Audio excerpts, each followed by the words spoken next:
saya ucapkan terima kasih untuk kita semua yang bersedia meluangkan waktu untuk bisa hadir bersama dengan saya dan teman-teman yang lain untuk bisa mempresentasikan berbagai materi terkait dengan budaya positif.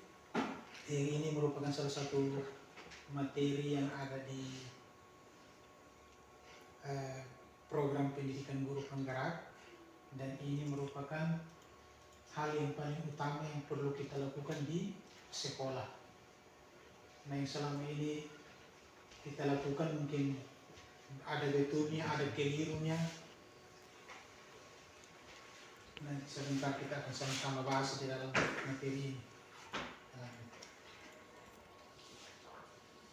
Baik, mengawali presentasi saya coba ambil satu pemikiran Bapak filosofi Ki Hajar Dewantara. Konsep pendidikan menurut Ki Hajar melibatkan pengakuan akan pentingnya budaya dan lingkungan positif di sekolah yang menempatkan murid sebagai fokus utama.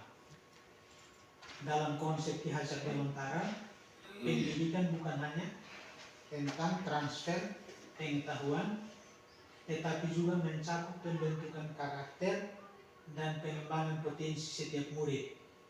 Oleh karena itu, menciptakan budaya dan lingkungan yang mendukung, inklusif dan membudayakan di sekolah menjadi kunci untuk mewujudkan visi pendidikan yang diinginkan. Jadi seperti yang Bapak Ki Hajar Dewantara katakan, bahwa pendidikan itu bukan hanya sekedar mentransfer ilmu, atau bukan hanya sekedar mengajar, tetapi selain mengajar kita juga membimbing, menuntun, atau membantu untuk membentuk karakter siswa, sikap siswa yang mungkin dari yang tidak baik kita bisa bantu dia untuk membentuk dia menuju ke arah yang lebih baik. Lanjut dulu ya. Ya, ini konsep inti dari budaya positif, perubahan paradigma belajar, disiplin positif, nilai-nilai kebajikan, kebutuhan dasar manusia, motivasi perilaku manusia, posisi kontrol, keyakinan kelas, dan yang terakhir segitiga restitusi. Berkaitan dengan disiplin positif, mulai dari nilai kebajikan sampai yang segitiga restitusi itu merupakan hal yang paling penting. 1, 2, 3, 4, 5, 6 itu yang nanti harus kita lakukan untuk menumbuhkan atau menciptakan budaya positif yang ada di sekolahnya kita. Mulai dari nilai-nilai kebajikan. Nilai-nilai kebajikan itu berkaitan dengan profil pelajar Pancasila. Nilai-nilai karakter yang perlu kita tanamkan dalam diri siswa. Mulai dari tanggung jawab, jujur, mandiri, kreatif, dan seterusnya, itu berkaitan dengan nilai-nilai kebajikan. Lalu kebutuhan dasar manusia, ini yang perlu kita ketahui bahwa setiap manusia, baik itu siswa maupun guru, pasti memiliki yang namanya kebutuhan. Kebutuhan akan kasih sayang, kebutuhan akan bertahan hidup. Ada sekian banyak kebutuhan yang sebentar kita lihat mungkin di slide yang berikut. Itu yang perlu kita ketahui, khususnya untuk kita guru, penting untuk kita ketahui untuk terkait dengan kebutuhan dasar siswa. Untuk menciptakan pembelajaran yang berpusat pada siswa, lalu terciptanya budaya positif di sekolah, kita harus bisa mengetahui kebutuhan dasar dari siswa. Ada 5 kebutuhan dasar, nanti sebentar di slide berikut kita lihat. Lalu yang berikut, motivasi perilaku manusia. Itu juga nanti di slide berikut kita akan bahas. Lalu posisi kontrol guru, itu juga ada beberapa posisi kontrol guru. Lalu keyakinan kelas, itu yang keluaran dari budaya positif, atau inti dari budaya positif adalah keyakinan kelas ini. Keyakinan kelas itu yang nanti menghindarkan kita dari segala bentuk kekerasan Dan terus terang setelah saya belajar mulai dari bulan Maret saya berkecimpung dalam pendidikan guru penggerak, berawal dari filosofi pendidikan pemikiran Ki Hajar Dewantara sampai dengan budaya positif materi akhir di modul 1. Setiap pertemuan kami dibimbing untuk merefleksi diri, dan hasil refleksinya saya bahwa memang saya berada di posisi yang memang paling tidak benar untuk posisi kontrol sebagai guru. Saya ada di posisi penghukum, pembuat merasa bersalah, yang ketika siswa bermasalah jalan keluarnya adalah topak. Ya. Dan itu dari materi ini, di awal dari materi ini kami dibimbing fasilitator untuk bagaimana kita merefleksikan apa yang selama ini kita sudah buat. Dan sampai di sini saya sadar memang betul saya berada di posisi ini, dan itu tidak bisa saya pungkiri, itu benar adanya. Sehingga saya mulai saat itu pun saya berkomitmen bahwa walaupun nanti berubahnya tidak 100%, walaupun 1% saya akan berusaha untuk berubah. Sehingga semenjak dari itu yang menghadapi siswa yang ini saya lebih banyak sabar, berusaha untuk menghindar. Contohnya kemarin ini kita mau masuk di sana, ibu account ada siswa yang lapor bahwa Randy dengan ini siapa ada berkelahi. Saya balik menghindar, kasih berusaha untuk kontrol saya punya diri untuk tidak kembali pada posisi semula.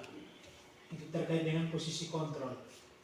Lalu keyakinan kelas, itu yang salah satu contoh seperti yang ibu yang sudah buat di belakang. Itu berisi tentang komitmen-komitmen yang harus kita buat di dalam lingkup sekolah. Dan itu berkaitan dengan perilaku siswa.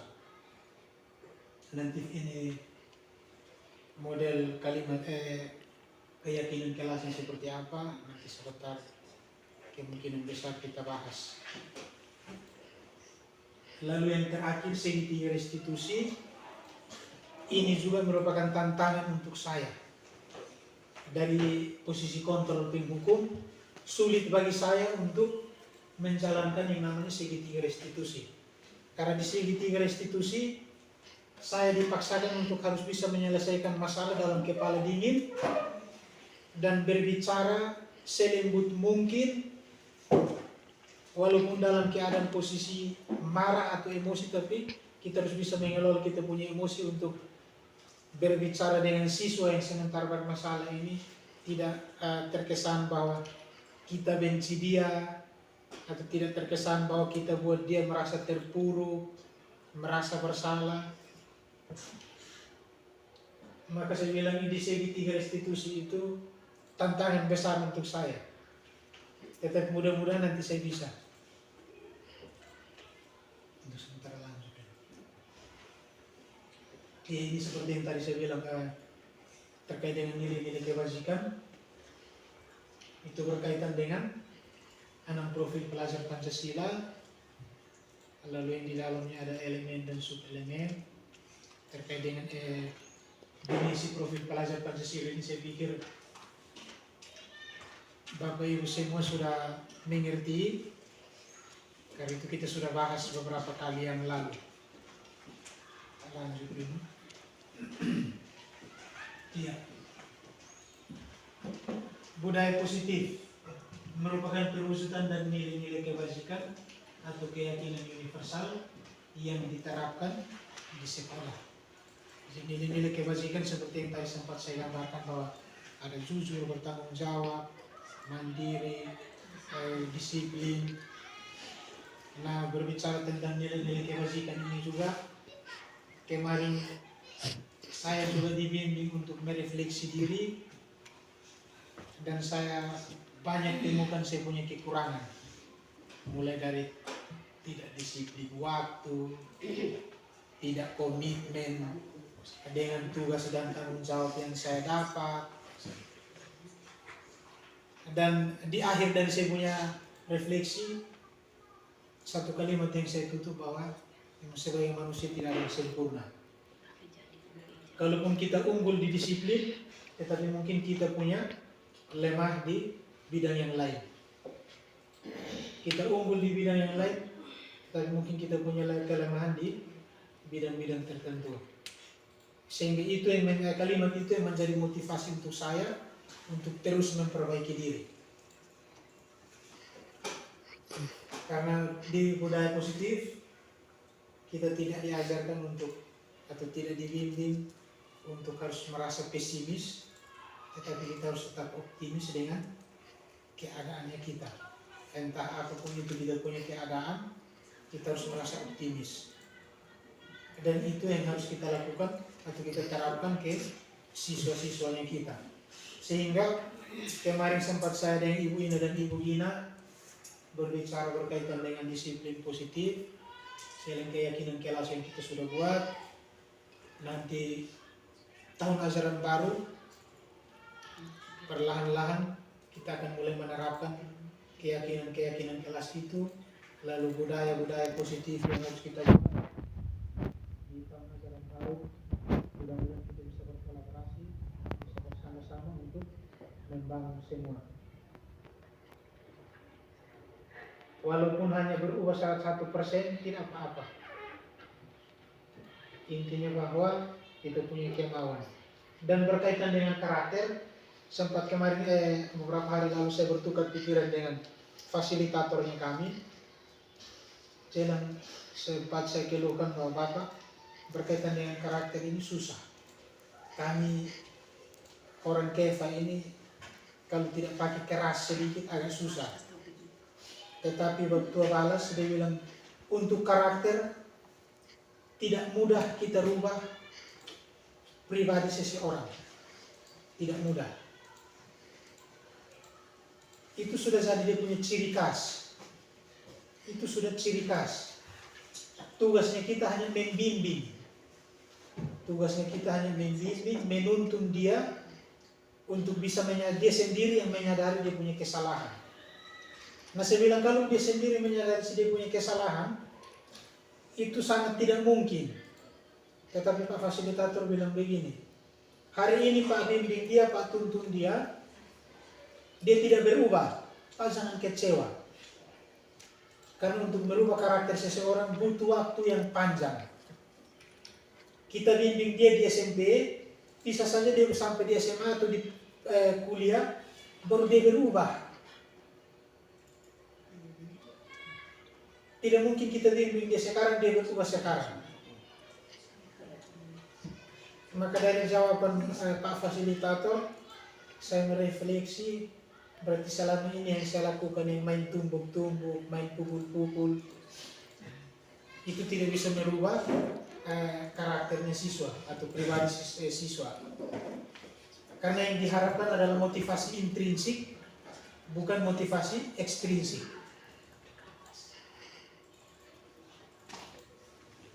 Jadi mungkin seperti itu. Nanti slide berikut mungkin bisa dibahas oleh kedua teman.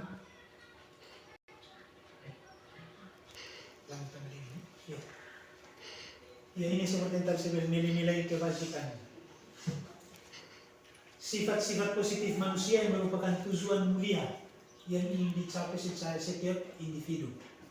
Nilai-nilai tersebut bersifat universal, bahasa, suku, bangsa, agama, dan yang meliputi yang mulai beriman sampai dengan kreatif.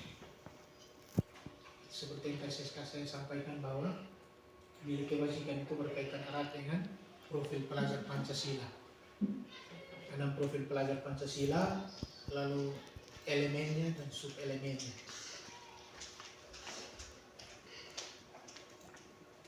Ya, mungkin slide berikut bisa dilanjutkan oleh Ibu Gina dan Ibu Gina. Semua, yang pertama saya juga perlu mengucapkan terima kasih banyak untuk Bapak Ibu Guru yang bersedia meluangkan waktu untuk mendengarkan presentasi kami. Baik, mungkin saya langsung saja. Baik, kebutuhan dasar manusia seperti yang tadi sudah dijelaskan oleh Pak Urbi. Kebutuhan dasar manusia itu adalah segala sesuatu yang kita lakukan untuk mendapatkan keinginan.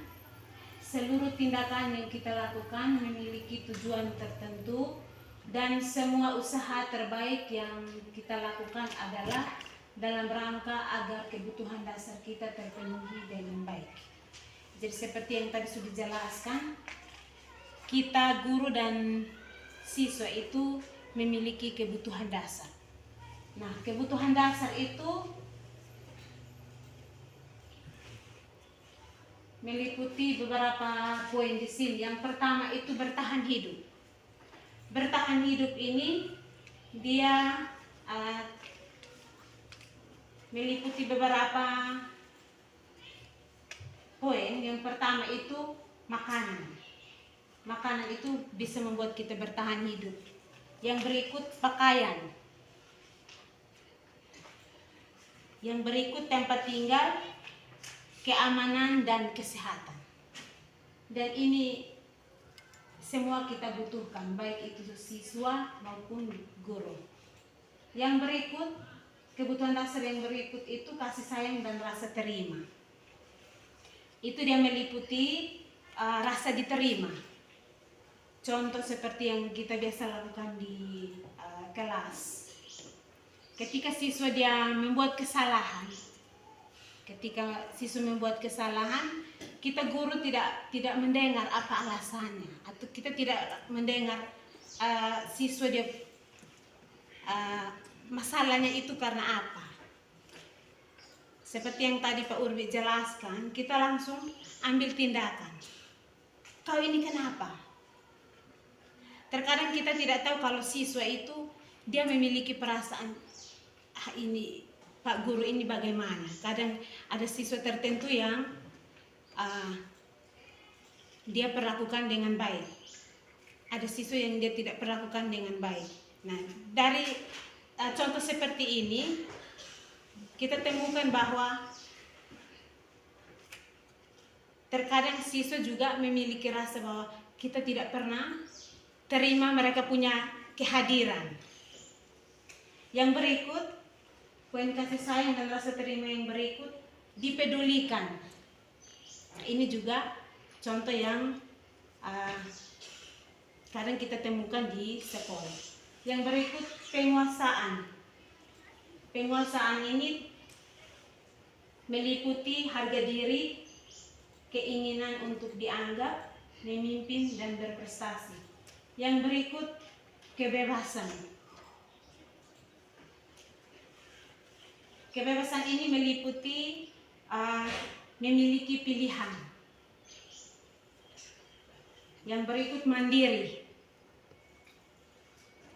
Lalu kebutuhan dasar yang terakhir itu kesenangan.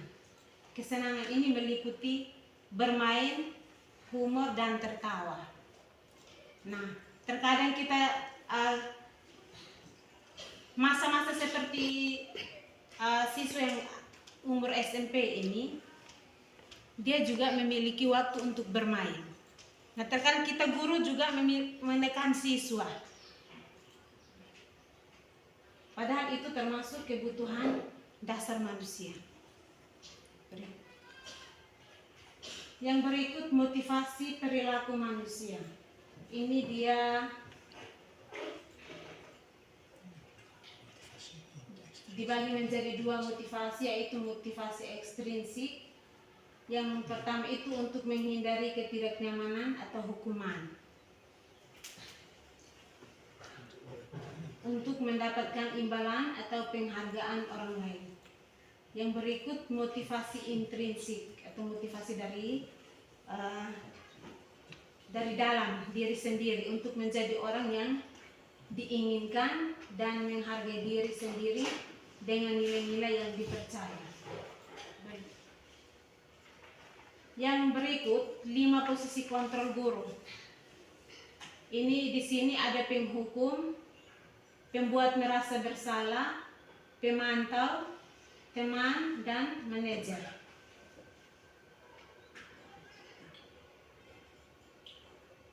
Ya, di sini contoh penerapan 5 posisi kontrol guru. Kasusnya siswa tidak memakai atribut lengkap saat upacara bendera. Upacara bendera. Ini contoh penghukum. Hormat pada bendera selama 1 jam. Kadangkala ini sering kita temukan di sekolah. Terkadang ada siswa, mungkin saya juga pernah lakukan, tapi saya lupa. Saya tidak kadang menghukum ini caranya beda-beda. Ada yang menghukum dengan menghormati bendera selama 1 jam. Ada yang mungkin dengan cara lain. Yang berikut membuat merasa bersalah. Berapa kali bapak atau ibu memberitahumu, kamu selalu mengecewakan bapak atau ibu.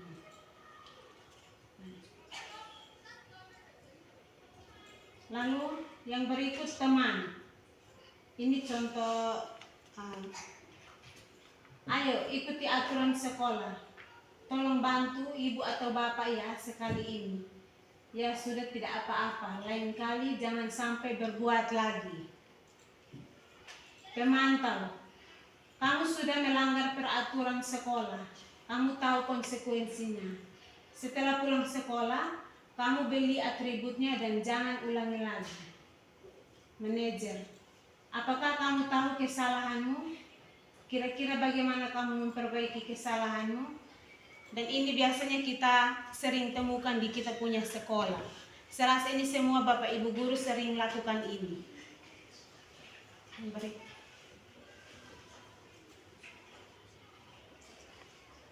Yang berikut keyakinan kelas.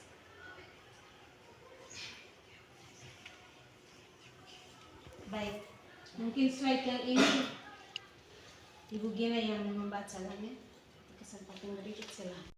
Teman-teman semua, hari ini kami menyita teman-teman punya waktu sedikit untuk menyebarkan pemahaman berkaitan dengan budaya positif yang ada di sekolah.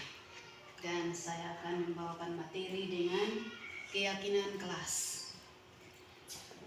Di sini ada 2 pertanyaan. Mengapa keyakinan kelas dan mengapa bukan peraturan kelas? Keyakinan kelas itu dibuat oleh guru dan siswa dan disepakati bersama dengan tujuan agar dapat menciptakan lingkungan belajar yang baik di kelas. Yang berikut, tujuan dari keyakinan kelas ini yang pertama, menciptakan lingkungan positif. Jadi ketika siswa sudah membuat keyakinan kelas, otomatis lingkungan di dalam kelas maupun di sekolah akan tercipta dengan baik. Yang kedua, itu adalah pemberdayaan siswa. Jadi secara otomatis kita memberdayakan siswa untuk membuat suatu keyakinan dalam arti bahwa siswa sudah membuat kalimat keyakinan kelas apa. Yang berikut, pembentukan karakter. Pada keyakinan kelas, siswa akan dibentuk karakternya lewat keyakinan kelas yang sudah disepakati bersama. Yang keempat, pendekatan proaktif. Jadi siswa akan aktif melaksanakan apa yang telah disepakati bersama di dalam kelas. Yang kelima itu adalah kolaborasi dan partisipasi. Jadi di situ pasti antara siswa dan siswa akan ada kolaborasi untuk menjalankan keyakinan yang telah disepakati bersama di dalam kelas. Yang keenam, memotivasi intrinsik untuk berperilaku baik. Jadi motivasi dari diri sendiri untuk berperilaku baik. Yang berikutnya adalah pembentukan keyakinan kelas. Ada beberapa hal. Yang pertama itu bersifat abstrak. Jadi kata-katanya akan abstrak. Yang kedua itu berupa pernyataan universal atau umum. Yang ketiga dibuat dalam pernyataan positif. Dalam arti tidak ada kata tidak di dalam keyakinan kelas. Contohnya tidak boleh terlambat, berarti kata itu tidak boleh dipakai. Datang tepat pada waktunya, contohnya seperti itu. Yang berikut, sedikit saja agar mudah diingat. Jadi sesuai dengan yang saya tahu di dalam pembelajaran ini, bahwa keyakinan kelas paling banyak adalah 7. Yang berikutnya lagi, sesuai dengan kondisi kelas dan sekolah sehingga mudah diterapkan. Jadi keyakinan itu dikondisikan.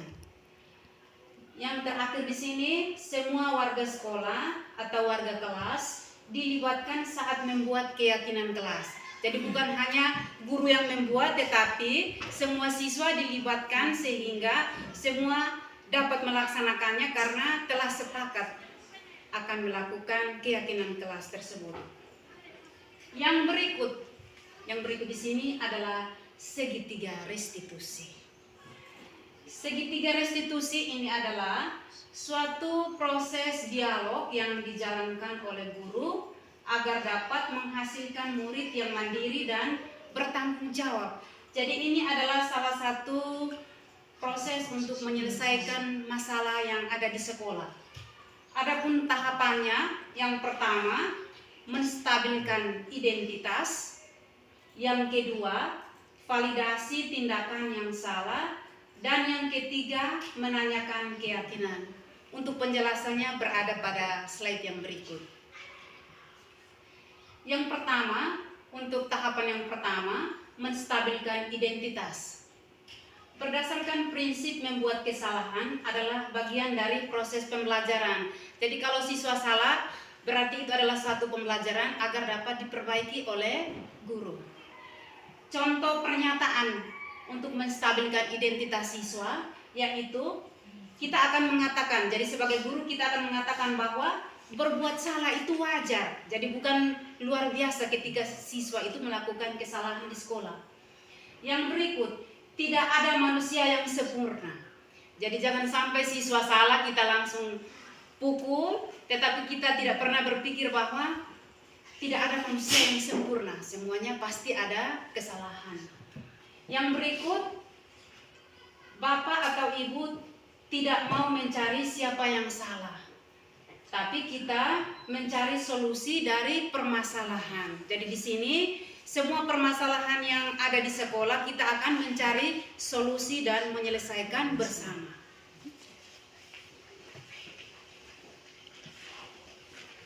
Yang berikutnya lagi pada tahapan yang berikut adalah validasi tindakan. Validasi tindakan ini adalah berdasarkan prinsip setiap perilaku berupaya memenuhi kebutuhan tertentu. Jadi terkadang siswa melakukan sesuatu hal yang kita rasa di sekolah itu adalah kesalahan yang luar biasa, padahal itu terkadang mereka hanya senang-senang, jadi satu kebutuhan. Misalkan hari ini dia lempar teman-teman pakai lumpur, bajunya sampai lumpur semua. Ketika ditanya mengapa melakukan hal itu, jawabannya apa? Saya hanya mau senang-senang, mau ganggu teman saya. Ya.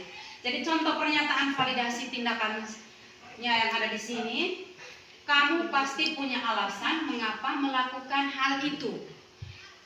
Ya, contohnya di sini, ketika ada teman yang nyontek pekerjaan teman.